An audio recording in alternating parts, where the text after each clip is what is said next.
Às vezes há episódios em que me apetece voltar ao meu tema, à língua portuguesa, e por isso hoje vamos falar da composição da língua portuguesa. O que é que nós encontraríamos se pegássemos na língua portuguesa, puséssemos num tubo de ensaio e analisássemos o que está lá dentro? Qual é que seria a composição da língua? Para começar, claro, uma grande parte da língua é feita do latim. Do latim que era falado na Hispânia, principalmente no noroeste da península. Nós não temos exatamente conhecimento suficiente sobre as diferenças dialetais do latim na península, sobre as várias características das várias zonas, mas presumimos que aquilo que veio dar ao português partiu desse latim falado nessa zona, que teria características já especiais em comparação com as outras zonas. Este latim já vinha com palavras de outras línguas, já vinha com palavras gregas, por exemplo, algumas palavras gregas, vinha também com palavras de outros sítios, o próprio latim veio de outras línguas, essas línguas também se misturaram, mas vamos partir daqui, desta composição principal que era o latim, que também foi influenciado pelas línguas que já lá estavam antes na Península Ibérica, as pessoas tiveram de aprender latim a certa altura, e ao aprender latim também introduziram as palavras das suas línguas anteriores. Portanto, uma grande parte são as palavras latinas. Só para dar um exemplo muito comum, lua. Esta lua vem da luna, da latina. Faz parte da composição da nossa língua. Já agora, há quem diga que a palavra manteiga é um exemplo de uma palavra que já cá estava antes do latim e que ficou integrada nessa nova língua que foi aprendida a certa altura pelas pessoas que viviam por aqui. Bem, logo a seguir, se continuarmos a analisar o que está dentro do tubo de ensaio da nossa língua, encontramos algumas palavras, não muitas, trazidas pelos povos germânicos que chegaram aqui depois daquilo que tradicionalmente se chama a queda do Império Romano, embora tenha sido uma transição muito mais suave. Um exemplo que podemos dar é a palavra luva. A palavra luva é uma palavra que vem da língua gótica, que chegou a ser falada aqui por esta zona da península. Não são muitas essas palavras que vêm das línguas germânicas, porque estes povos também aprenderam latim com muita rapidez, até já teriam aprendido latim quando chegaram aqui, e por isso não há assim muitas palavras germânicas nas línguas ibéricas, e também não há muitas palavras germânicas, pelo menos dessa época, em português. Depois, claro, temos se quisermos pensar no português como uma bolacha, temos as petitas de árabe e de persa também, que muitas vezes eram palavras que vinham do persa, que também já tinham vindo de outras línguas. Temos como exemplo o azul. O azul vem do árabe e já tinha vindo do árabe, já tinha vindo do persa, e cá temos depois todas as palavras de origem árabe que nós conhecemos e que conhecemos bem. Muitas delas começam por al, como nós aprendemos na escola.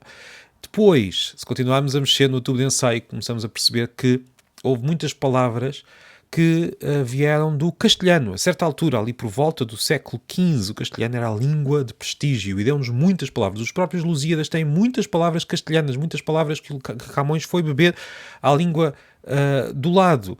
Aliás, as duas línguas não estavam assim tão separadas como nós pensamos. Havia muita influência do castelhano cá em Portugal, porque até havia escritores que escreviam nas duas línguas, e por isso nós recebemos de facto muitas palavras do castelhano. E também por essa altura começámos também a reimportar palavras do latim e do grego. Estamos a falar de palavras que não vieram diretamente do latim pela sua transformação ao longo do tempo, mas sim porque algum escritor, ou mais tarde algum cientista, decidiu que queria começar a usar aquela palavra para definir um determinado conceito. Bem, o castelhano era a língua estrangeira de prestígio, mas depois também tivemos, a partir do século XVIII, o francês. O francês deixou-nos também muitas palavras, faz parte da composição da nossa língua. Há palavras que nós já nem supomos que fazem parte que são de origem francesa. Há até, às vezes, algumas construções gramaticais, como aquilo que muitas pessoas dizem, muitas vezes nós dizemos, isto não tem nada a ver, este haver, espaço ver, vem do francês.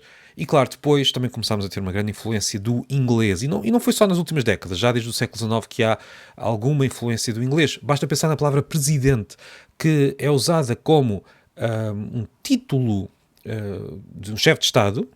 Começou nos Estados Unidos, depois passou, a palavra já existia, mas só nos Estados Unidos é que passou a ser usada como título de um chefe de Estado. Depois foi aproveitada pelo francês no século XIX para dar também para dar também o título ao chefe de Estado francês a partir de certa altura, e depois a partir daí espalhou-se pela Europa e chegou ao português. Portanto, quando nós quisemos dar um título ao nosso presidente, ao nosso chefe de Estado republicano, no início do século XX, também fomos usar esta palavra que foi trabalhada no inglês. Não tem origem germânica, não é uma palavra inglesa, mas é uma palavra com miolo inglês, enquanto designação do chefe de Estado.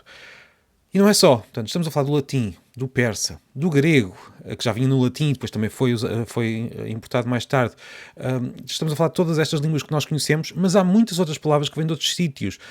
Temos, por exemplo, a palavra ganga, que vem da China. Temos pijama, que vem da Índia através do inglês, não se sabe exatamente bem qual é que foi o percurso. Temos palavras um pouco de todo o mundo, com a concentração em algumas línguas e em algumas geografias. Há também na nossa língua palavras africanas, como bué, muito famosa, como quesília, entre outras. Então, se formos ao português do Brasil, que é outra história que teria de contar noutro vídeo, temos então muitas outras palavras africanas. Aliás, também houve palavras que vieram do Brasil para Portugal. A língua foi por outros sítios e depois voltou com mais palavras. Portanto, este é um processo muito curioso e um processo quase boomerang. Essa é a composição do português, uma composição muito variada, como acontece com muitas línguas. As línguas não estão dentro de caixas estanques, elas misturam-se, e claro que por vezes há uma grande invasão de uma língua em particular. O francês já fez isso, o inglês será essa língua na atualidade, mas isso já aconteceu muitas vezes.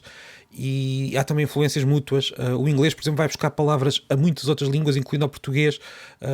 Há quem dramatize muito este processo. Há também casos de óbvio exagero, em que num texto nós vemos uma grande parte das palavras vindas de outra língua, sem que a grande parte dos falantes da nossa língua saibam que palavras são aquelas, mas é um processo muito mais generalizado e muito mais antigo do que nós pensamos. A composição da nossa língua é uma composição bastante rica. E já agora, antes de terminar, só para dizer que quando nós falamos do latim, da primeira composição, da composição de uma grande, não diria uma grande maioria, mas uma maioria, provavelmente, das nossas palavras, este latim não era o latim clássico que estava nos livros, era o latim dos soldados, o latim das pessoas que vinham aqui parar, o latim das pessoas que aprendiam latim como língua estrangeira e que tinham um certo sotaque nesse latim, que usavam palavras da sua língua antiga, que misturavam palavras. Portanto, esse latim que algumas pessoas diriam mal falado, um latim com erros, foi esse latim que deu origem à nossa língua.